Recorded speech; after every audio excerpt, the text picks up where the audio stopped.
الصلاة والسلام على رسول الله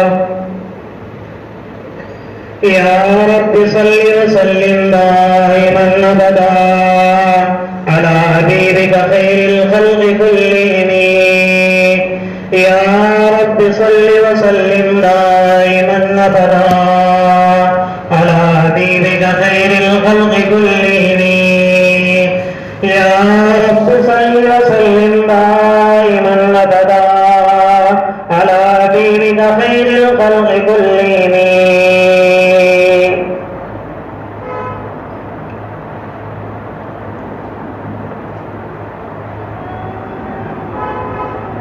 جب قرآن کریم کی دوسری آیت اللہ رب العزت نے اللہ کے نبی پر اتاری،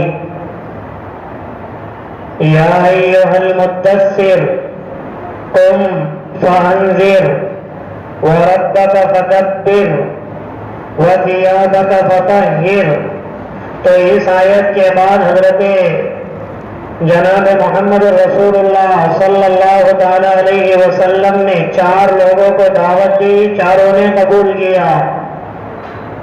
بی بی خدیجہ الکبریٰ، حضرت علی، زید بن حارثہ اور حضرت ابو بکر صدیق رضی اللہ تعالیٰ عنہ۔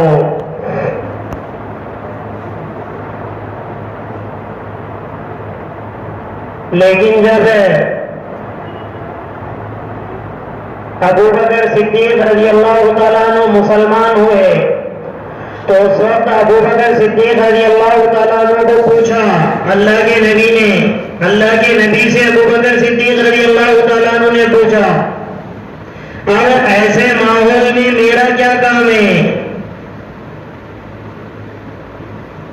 کیونکہ ہر طرف بت پرستی ہے، سب 360 بت، روزانہ کا ایک ایک بت الگ الگ تھا، اور جو بہت نیک سمجھے کبھی جاتے تھے یوں گردانتے کہ یہ بت پرست نہیں ہے، تو جو یہ کہا جاتا جن کو کہ یہ بت پرست نہیں ہے، تو گویا ان کے صرف 10-12 معبود ہے، ایک بارش کا، ایک کھیتی باڑی کا، ایک اولادوں کے دینے کا، ایک پھلوں کے دینے کا۔ ابو بکر صدیق رضی اللہ تعالیٰ عنہ نے پوچھا کہ اب میرا کیا کام ہے؟ میں نے تو آپ کے ہاتھ پر اسلام لا لیا۔ اللہ کے نبی نے فرمایا، جس طرح میں نے آپ کو دعوت دی، اب اس طرح خاموشی سے آپ بھی دعوت دیجیے۔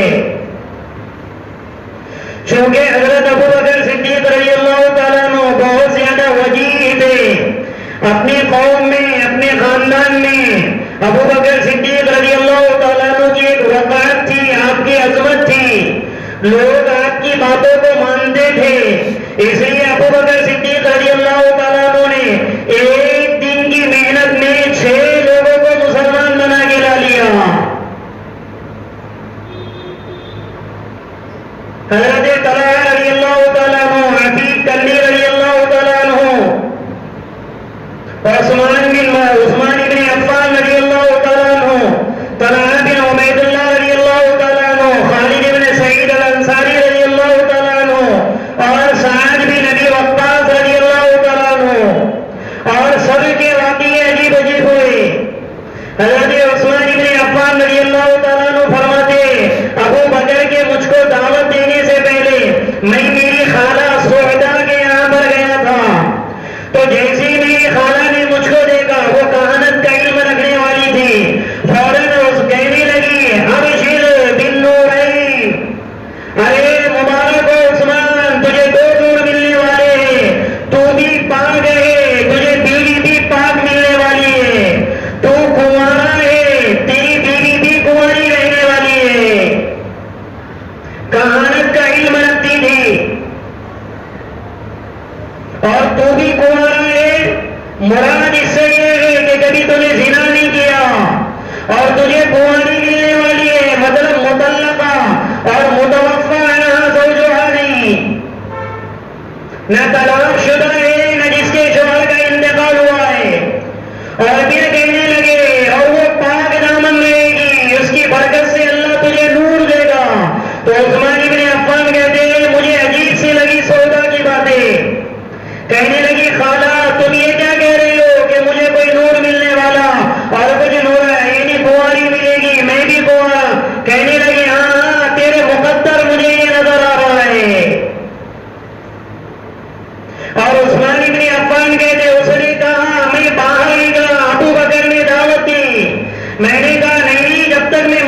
کے پاس نہ جاؤ گی.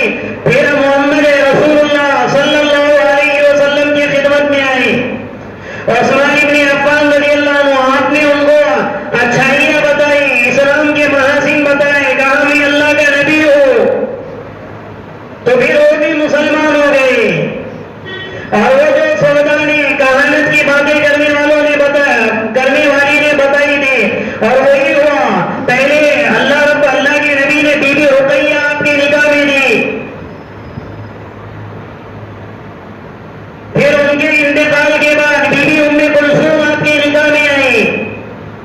اس لیے اہل سیر نے لکھا ہے اس دھرتی پر عثمان بن عفان کے جیسا کوئی آدمی نہیں گزرا جس کے نکاح میں نبی کی دو بیٹیاں ایک کے بعد دوسری آئی ہو. نبیوں کے حوارین بہت گزرے, نبیوں نے اپنی بیٹیاں بھی دوسروں کو دی, لیکن عثمان کی طرح نہ اب قیامت تک تو کوئی آنے والا ہے ہی نہیں. عثمان سے پہلے بھی کوئی آیا نہیں جس کو نبی کی دو بیٹیاں اس کے نکاح میں گئی ہو.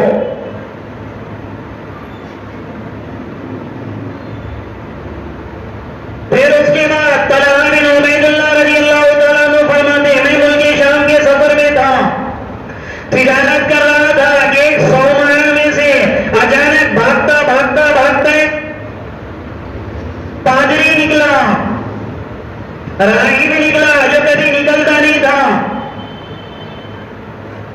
اور کہنے لگا ارے کوئی مکہ سے آیا ہے, کوئی مکہ سے آیا ہے. لوگوں نے مجھے بتایا یہ طلحہ مکہ سے آیا ہے. تو وہ کہنے لگے کیا کوئی احمد نام کا کوئی آدمی تمہارے مکہ میں ہے؟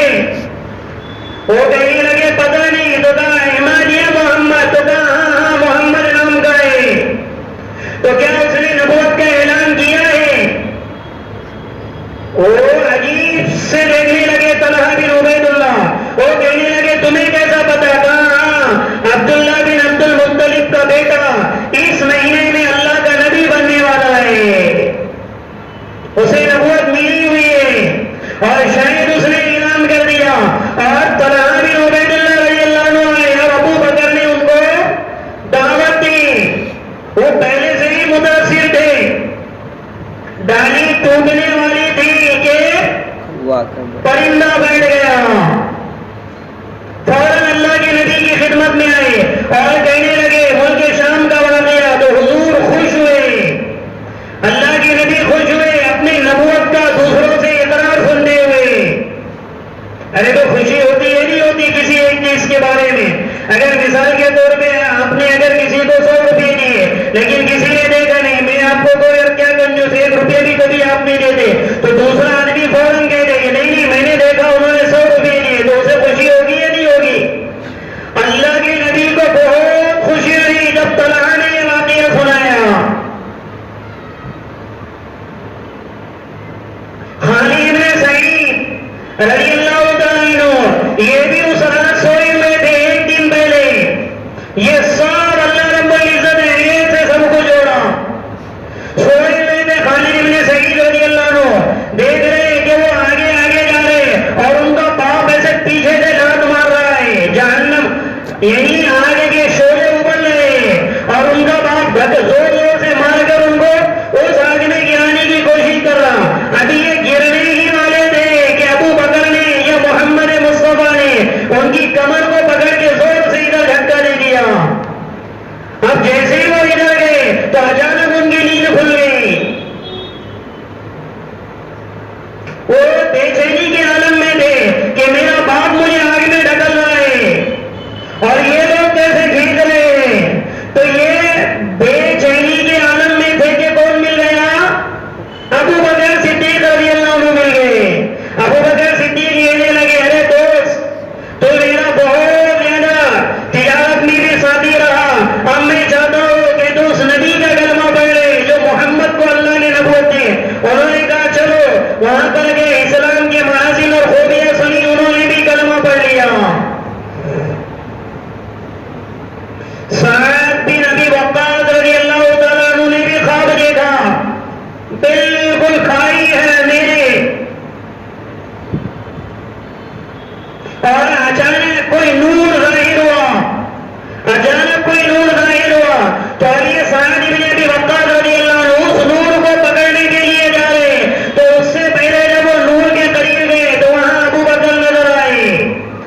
بی بی خدیجہ نظر آئی، وہاں حضرت علی نظر آئے اور اللہ کے نبی نظر آئے، تو یہ بیدار ہو گئے۔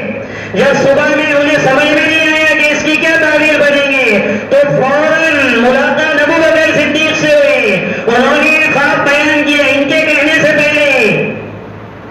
تو ابو بکر صدیق نے سعد بن ابی وقاص کو بھی اللہ کے نبی کی خدمت میں لے کر آئے اور پھر انہوں نے بھی کلمہ پڑھا۔ اور اس طرح ایک ایک دو دو خاموشی کے ساتھ لوگ اسلام کی طرف آ رہے تھے۔ پھر ابو عبیدہ بن الجراح، عثمان بن مظعون، عثمان بن فضل اور یہ بڑے بڑے کبار صحابہ جو سابقین اولین میں ہیں۔ ابھی حضرت علی رضی اللہ عنہ چونکہ چھوٹے تھے، ایک مرتبہ ایک وادی میں اللہ کے نبی کے ساتھ کھڑے ہو کر نماز پڑھ رہے تھے، ادھر سے ابو طالب کو گزر ہوا تو دیکھا محمد کے ساتھ کھڑے ہوئے۔ نماز کے بعد پوچھا یہ کیا عبادت کر رہے تھے؟ اللہ کے نبی نے فرمایا چچا جان مجھے اللہ نے نبی بنایا ہے۔ کہا کیا کہتے ہو؟ کہا ایک اللہ کی دعوت دیتا ہو، یہ 307 سارے بت یہ سب آپ کے گرو گھنٹال ہے، اس سے نہ کبھی نفع ہوا ہے نہ کبھی نفع ہوگا، تو کیا کرنا ہے؟ کہا ایک اللہ کو مانو۔ ابو طالب نے کہا بھتیجے یہ مجھ سے نہیں ہو سکے گا، ہو سکتا ہے تیرا دین سچا ہو لیکن قوم اور سماج مجھے کیا کہے گی؟ اور پھر علی سے کہا علی تم کیا کرتے ہو؟ تو علی نے کہا میں میرے بھائی کے ساتھ ہوں۔ تو جناب ابو چونکہ اللہ کے نبی کے چچا دار بھائی تھے، کہ ابو طالب نے ہاتھ سر پر پھیر کر کہا کہ علی ہاں مجھے لگتا ہے محمد حق پر ہے، تو اس کا ساتھ نہ چھوڑنا۔ پھر جعفر جو ابو طالب کے دوسرے بیٹے، دوسرے دن ان کو دعوت دی علی نے، بچے ہی تھے چھوٹے چھوٹے، انہوں نے بھی اسلام قبول کیا۔ ان کو جب نماز پڑھتے دیکھا تو ابو طالب کو غصہ آنے کے بجائے خوشی ہوئی، لیکن مقدر میں اسلام نہیں تھا۔ یہ عجیب یعنی اللہ رب العزت کا نظام ہے۔ نام کیا ہے؟ ابو طالب، طلب کرنے والوں کا باپ، طلب رکھنے والوں کا باپ، لیکن چونکہ اسلام کی طلب نہیں تھی محروم ہو کر مرے۔ جب انتقال ہوا دیکھو یہ صحابہ کے دل میں اسلام کی کتنی عظمت تھی، ہم تو لوگوں کے دیکھنے کی وجہ سے، سماج کی وجہ سے سنتوں کو ذبح کر دیتے ہیں۔ جب ابو طالب کا انتقال ہوا نا بغیر کلمے کے، تو حضرت علی رضی اللہ تعالیٰ عنہ، حضرت علی بیٹے اللہ کے نبی سے کیا کہہ رہے؟ یا رسول اللہ آپ کا بھٹکا ہوا چچا دنیا سے رخصت ہو گیا۔ اتنی حمیت تھی اسلام کی۔ تو جب اب جعفر کو دیکھا تو کہنے لگے جعفر تم بھی جو علی کر رہے ہو وہ بھی تم کو، اس لیے روایتوں میں حدیث میں اللہ کے نبی نے فرمایا جہنم میں کل کائنات میں جتنے لوگ جہنم میں جائیں گے اللہ ہم سب کی حفاظت فرمائے، ان سب میں سب سے ادنا سب سے ہلکا عذاب اللہ ابو طالب کو دیں گے۔ کوئی جو کہ شرک کی حالت میں دنیا سے گئے کوئی دوسرا عذاب نہیں ہوگا، صرف ایک جہنم کی جوتی ان کو انگاروں کی پہنا دی جائے گی جس سے ان کا بھیجا ہانڈی کی طرح پک رہا ہوگا، جس کی تپش سے یہ جہنم کا سب سے ہلکا سب سے ادنا وہ فرشتے یہ کہیں گے شاید ان کو عذاب بھی نہیں ہو رہا ہے۔ تو جن کو ہوگا ان کا کیا عالم ہوگا؟ جن کی صرف جوتی پہنا دی گئی جس سے دماغ، تو یہ تپش کہاں سے کہاں تک پہنچ رہی ہوگی؟ اس لیے بہت غمگین رہتے تھے اللہ کے نبی اپنے چچا کی وفات پر۔ تو ابو طالب نے کہا بیٹا تم بھی محمد کے ساتھ ہو جاؤ، ہو سکتا ہے وہ آپ پر ہو۔ تو ایک دو اتنے میں ارقم رضی اللہ تعالیٰ عنہ، حضرت ارقم بن ابی ارقم وہ بھی مسلمان ہو گئے، اور ارقم رضی اللہ تعالیٰ عنہ کا مکان تھوڑا سا کشادہ تھا، صفا پہاڑی پر جو صحیح کرنے کے لیے چڑھتے ہیں ایسے پہلی مرتبہ، تو اس صفا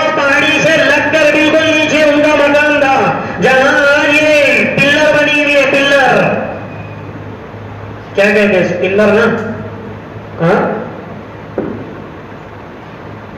یہ کالم، آج کالم کہتے، تو یہ کالم آج بنی ہوئی ہے، اور یہ 3 سال پہلے ہم نے دیکھا تھا، اس پر لکھا بھی تھا بیت ارقم بن ابی ارقم، اب پتہ نہیں وہ لکھا ہوا ہے یا نہیں ہے، وہ اس کے اس طرح ہے، صفا پر جب آپ چڑھیں گے تو اس سے نیچے اس طرح ہے، نیچے سے جو اوپر جاتا ہے پلر کالم، تو اس کے نیچے بازو میں لکھا ہوا تھا، بس انہوں نے علامت رکھے بیت ارقم بن ابی ارقم، یعنی یہ اس کالم کے پاس یہ ارقم بن ابی ارقم رضی اللہ عنہ کا مکان تھا، جس کو دار ارقم کہا جاتا تھا، مسلمانوں کا وہ پہلا مدرسہ تھا، ایمان کے بنانے کی جگہ پہلی تھی وہ، چونکہ مسجد حرام میں تو بھٹکنے نہیں دیتے تھے صنادید قریش،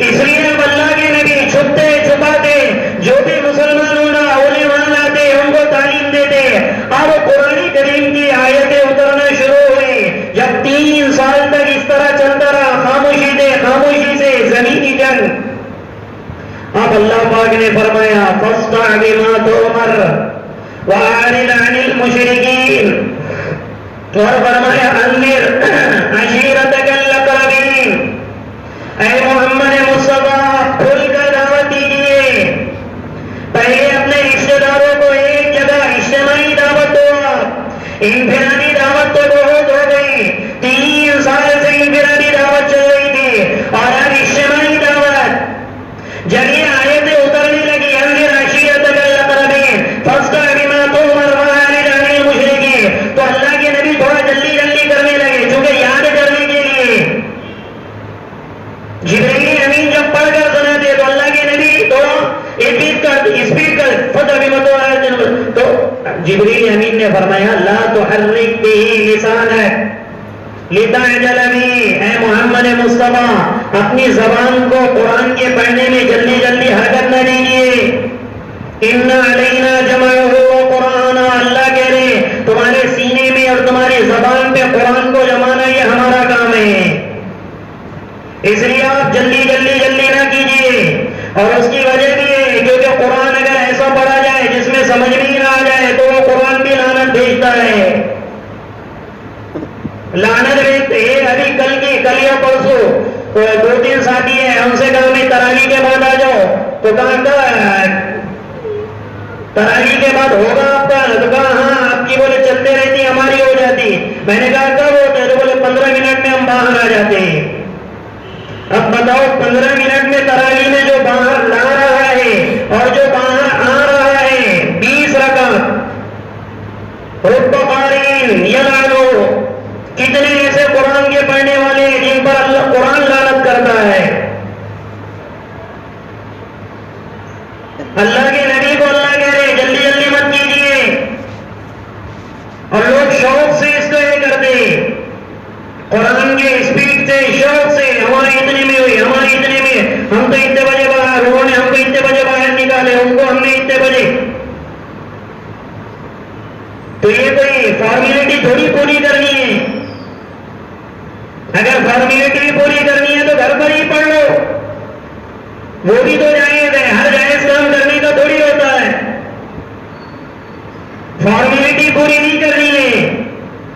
تو اللہ کے نبی ایسے کہتے تھے لا تحرک بھی، اللہ کے نبی کو کہا گڑبڑ نہ کیجیے، قرآن کو جمانا ہمارا کام ہے۔ اس کے بعد سے اللہ کے نبی جب بھی وحی اترتی تو اطمینان سے قرآن، کیونکہ حضور کو ڈر رہتا تھا کہ کہیں قرآن میں بھول نہ جاؤ، کہیں قرآن میں بھول نہ جاؤ، کہیں میں قرآن، اس لیے تھوڑا اسپیڈ سے کر کے اسے لکھنے کی کوشش میں لگے رہتے۔ اللہ نے فرمایا ان علینا جمعہ وقرآن، ہم جمائیں گے، ہم تمہیں بار بار اگر بھولے نہیں تو ہم تمہیں یاد دلائیں گے، لیکن قرآن کو جلدی نہ کیجیے۔ اب جب یہ آیتیں اتری کھل کر دعوت دینے کا، سارا قریش مکہ دشمن ہے، دیکھو جگر اللہ کے نبی کا، سارا مشرکین مکہ دشمن ہے، سب کو اللہ کے نبی نے جمع کیا، صفا پہاڑی پہ چڑھے جہاں سے ابتدا ہو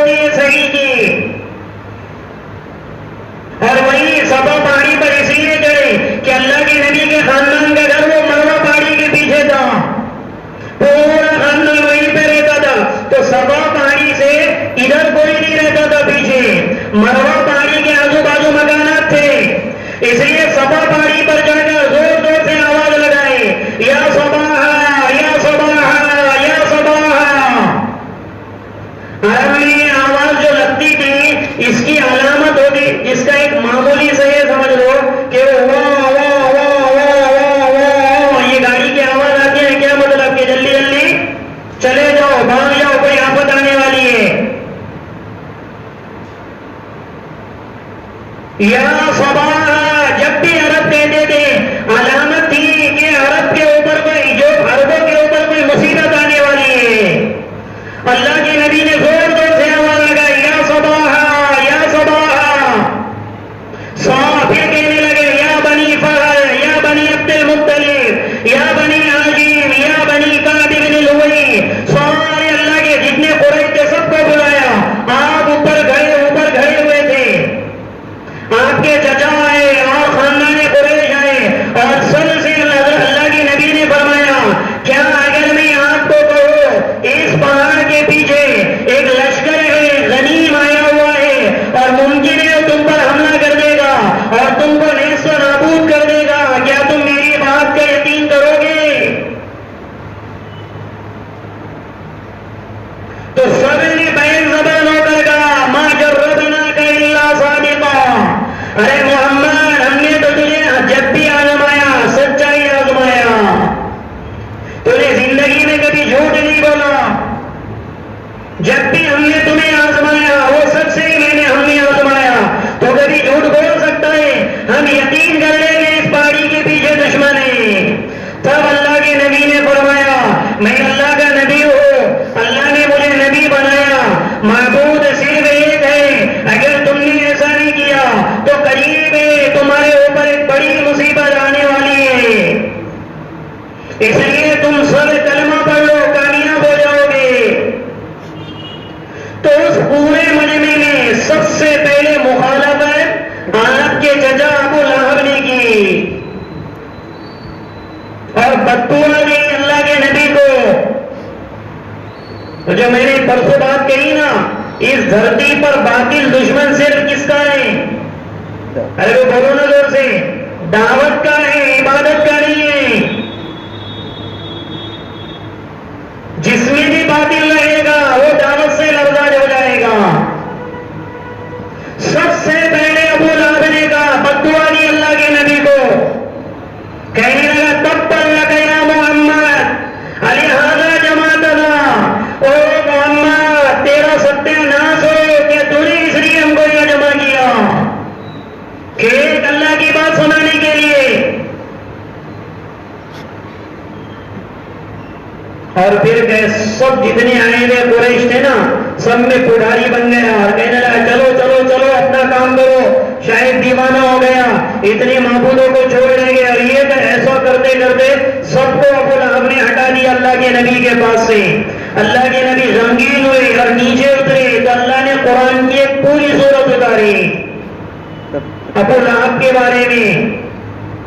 اس نے کہا تھا نا تبن لگا یا محمد تیرا ستیہ ناش ہو محمد. اللہ نے اس کے الفاظ اس کو ہی دوہرا دیے تبت یدا ابی لہب,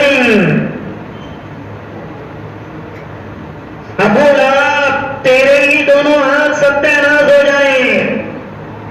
اللہ جس کو بددعا دے وہ کبھی بندے گا. اللہ بددعا دے رہے, حضور بھی نہیں, اللہ بددعا دے رہے. دیکھو اللہ کے نبی کا مقام اللہ کے پاس کیا ہے. لوگ اللہ کو شریک بنا دیتے, اللہ کا شریک بناتے, اللہ کا ہی انکار کر دیتے, اللہ نے بددعا نہیں دی. لیکن جب اللہ کے نبی کو کہا گیا ابو لہب نے تیرے لیے ہلاکت ہو, تیرا ستیہ ناش ہو, تو اپنے حبیب کا کفیل بن کر وکیل بن کر اللہ نے خود اس کو بددعا دی. تبت یدا ابی لہب وتب ما اغنی عنہ مالہ وما کسب. تیرا مال بھی کچھ کام نہیں آئے گا, تیری کمائی بھی تیرے کچھ کام نہ آئے گی. اور تو ان قریب ایک دہتی کی آگ میں جائے گا تو بھی, اور وہ جو لکڑیاں اٹھا اٹھا کر چن کر لاتی. اللہ نے اس صورت میں اس کی بیوی کا بھی ذکر کر دیا, ام جمیل کا. اس کی بیوی تھی ام جمیل. حمالۃ الحطب, حمال بولتے نہیں اٹھانے والے کو, حمالۃ الحطب ایندھن اٹھانے والے, لکڑیاں اٹھانے والے. جب یہ سورت اتری نا تو ابو لہب آگ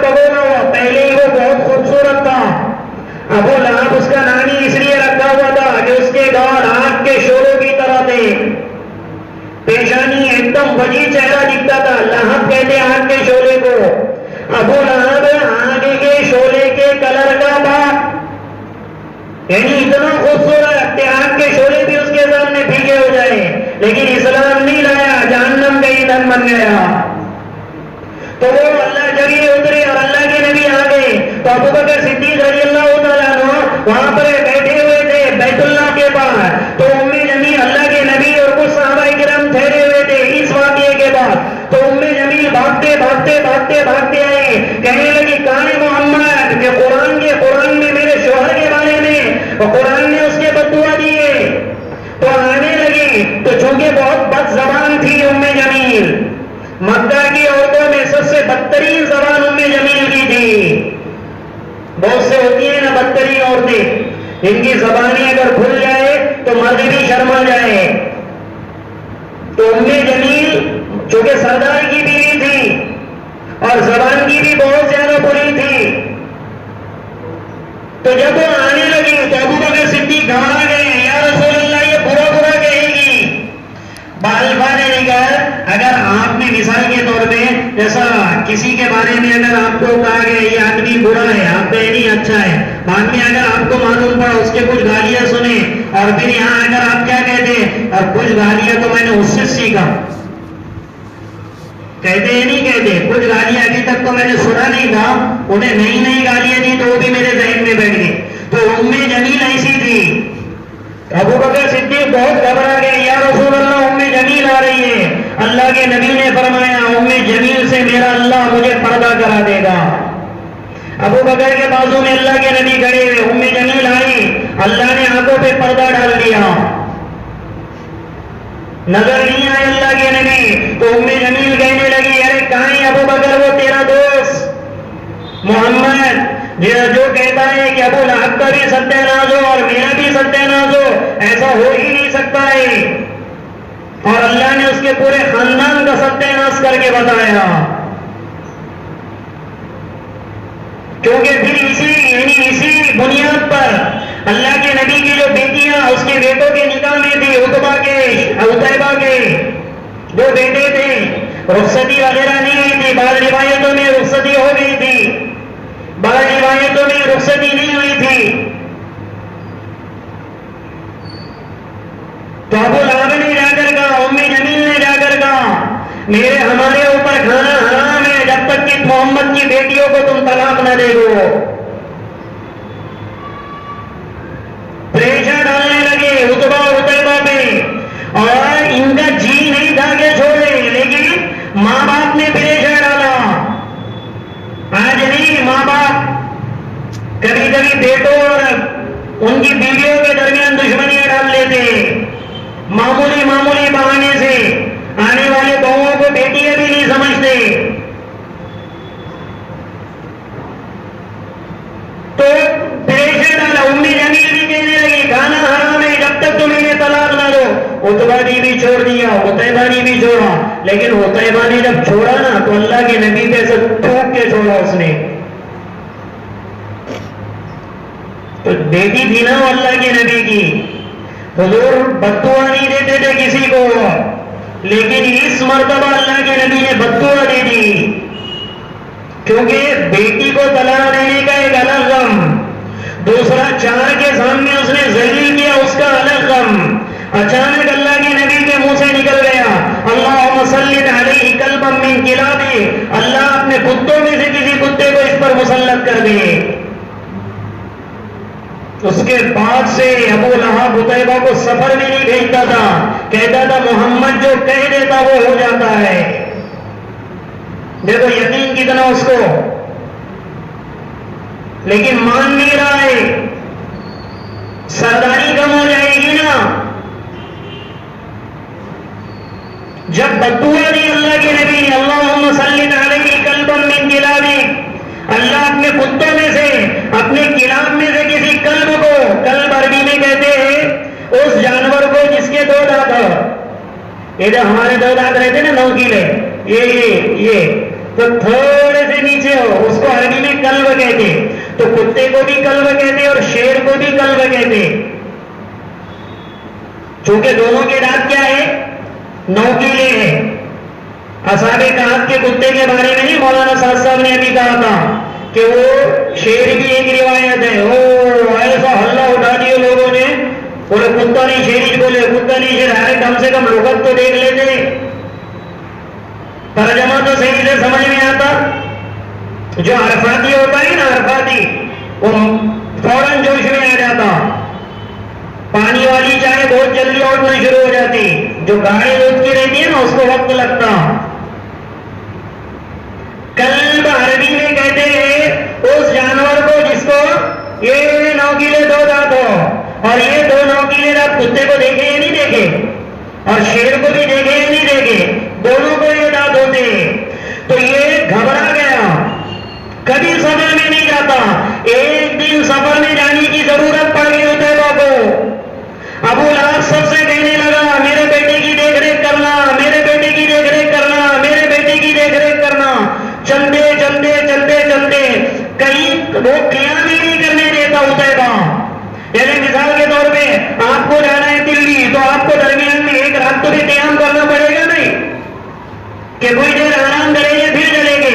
وہ عتیبہ کہتا کہ قیام ہی نہیں کرنا ہے. تو لوگوں نے اس کو سمجھایا کہ قافلہ تھک گیا ہے, اب قیام کرو. تو گھبراہٹ میں آ گیا, تو کہا ایسا کرتے کہ سب کا سامان لایا گیا. سب کا سامان لانے کے بعد اس طرح کرتے کرتے کرتے کرتے کئی فٹ بلندی تک رکھا گیا اس کا پورا سامان. اور پھر عتیبہ کو چڑھا کر, وہ اس جنگل میں عتیبہ کو چڑھا کر پھر اس پر سلایا گیا, اور آجو بازو پورے قافلے والے سوئے. لیکن بددعا محمد مصطفیٰ کی تھی. بیٹی کو طلاق دیا, وہ بھی ستم ڈھایا, اور تھوکا تھا اللہ کے نبی پہ, اس پہ اور زیادہ مہر لگا دی. تو اتنے میں ایک شیر آیا, تو سب کو سونگ گیا. سب سوئے ہوئے تھے, ایک کو سونگا, دوسرے کو سونگا, تیسرے کو سینگا, چوتھا, پانچواں, ایسا سونگتے سونگتے نظر نہیں آیا تو ایسا دیکھا ہوگا. دو روایت ہے, ایک روایت میں نیچے درخت کے نیچے سویا ہوا تھا, اور ایک روایت میں اس طرح اس کے لیے پورا پالان بنایا اونٹوں کا, سامانوں کا, اور پھر اس کے اوپر سلایا ایسا اس نے. اور شیر کو عموماً اتنے اوپر تک جمپ لگانے نہیں آتی, چیتا کو آتی ہے, لیکن اس نے اتنے اوپر جمپ لگایا, اور وہاں جانے کے بعد اس کے منہ پر حملہ کیا, اور جب وہ مر گیا تو اس کو چھوڑ دیا اور چلا گیا. تو قافلے والوں نے اس کی لاش کو منحوس سمجھ کے وہیں چھوڑ دیا. وہ بھی جلدی, اتنی حفاظت کے بعد بھی جب اس کو, اس لیے جب وہ قافلہ واپس آیا نا, اس قافلے میں کہ کئی لوگ مسلمان ہوئے, دشمن تھے اللہ کے نبی کے, لیکن سمجھتے تھے محمد جو کہتا اللہ اس کو پورا کرتا ہے. جب خبیب بن عدی رضی اللہ تعالیٰ عنہ کو سولی دی جا رہی تھی مکہ میں, یہ آئے گا کہ 97 ہجری کا موقع ہے, جب یہ سولی دی جا رہی تھی اس وقت خبیب بن عدی کی زبان سے بددعا نکلی تھی, اللہم اقتلہم عددا وقتلہم بددا, چن چن کے اللہ اس میں سے مارنا. تو ابو سفیان بھی وہاں تھا کھڑا ہوا. ابو سفیان نے اپنے بیٹا جو کھڑا ہوا تھا نا اس کو جلدی سے نیچے سلایا, یعنی کمر اوپر, آگے کا پورا دھڑ نیچے. اس کو کیا کیسا سونا کہ چیتا بولتے نا, یعنی سر بھی نیچے ایسا, اوندھا, چیتا نہیں, اوندھا اس کو سلا دیا. وہ عربوں کا ایک عقیدہ تھا, جو اوندھا سو جاتا بددعا کے وقت اس کو بددعا نہیں لگتی تھی. فوراً وہ خبیب بن عدی کو سولی پر چڑھا رہے, نیزوں سے مار رہے, اور خبیب بن عدی کی بددعا سے اتنا ڈر رہے. اپنے بیٹے کو سلایا تو قریش ہنسنے لگے, یہ کیا کر رہا ہے ابو سفیان؟ تو کہنے لگے نہیں نہیں, محمد کا ساتھی ہے, شاید میری اولاد کو اس کی بددعا نہ لگ جائے.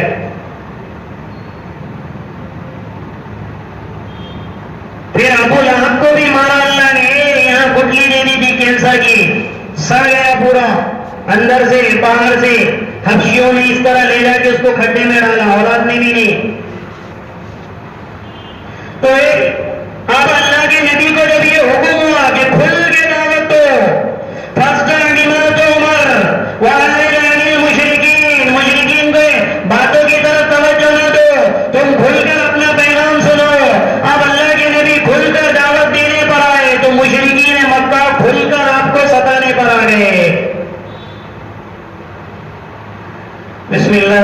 الرحمن الرحيم اللهم لك الحمد كله ولك الشكر كله ولك الثناء كله ولك الملك كله ولك الخلق كله وإليك يجب الأمر كله بيدك الخير كله إنك على كل شيء قدير. اللهم صل على روح سيدنا محمد صلى الله عليه وسلم في الأرواح وصل على جسد سيدنا محمد صلى الله عليه وسلم في الأجساد وصل على قبر سيدنا محمد صلى الله عليه وسلم في القبور. اللهم اهدنا واهد بنا واهد الناس جميعا. اللهم اكفنا بحلالك عن حرامك وأغننا بفضلك عمن سواك. اللهم ألهمنا مراشد أمورنا وأعذنا من شرور نفوسنا من سيئات أعمالنا.